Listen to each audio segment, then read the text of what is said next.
first, we have some high schools that are removing their bathroom doors. Okay, so we're talking about in Oak Park specifically. It's River Forest High School, and listen, you know, bathroom controversies are nothing new to culture. I mean, this people have argued about bathrooms and for many different reasons for several years.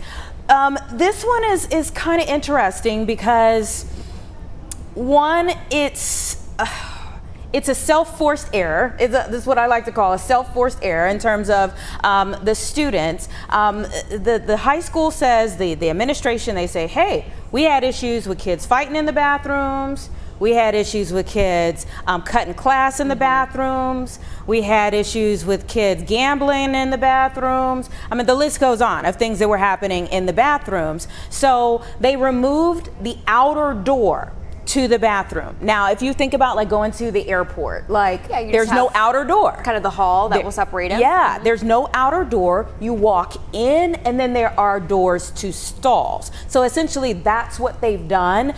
But then there's a whole argument of like, wait a minute, is that a privacy issue?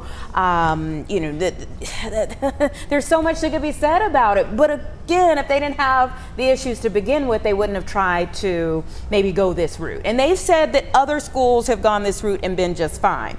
So maybe because it's something new, it's not sitting well with a lot of people right now. You know, I think a lot of schools are trying to experiment with this because, I mean, kind of the same across the board, right? Whether you're in the inner city of Chicago, whether you're in some of these suburbs.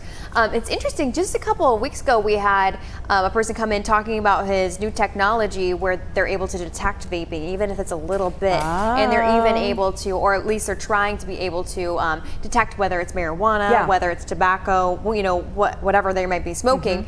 And they had cameras on the outside. So yes, that's another conversation with privacy and such, like things like that. But you know, personally, again, I'm not an expert.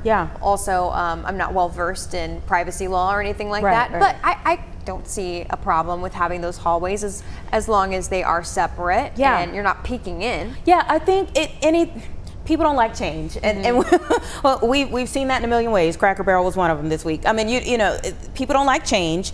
Change is always going to come with a lot of opinions. So that's one aspect of it. Where anytime you change something that people have kind of gotten used to, this is the way we do things. When you change it, there's going to be an uproar.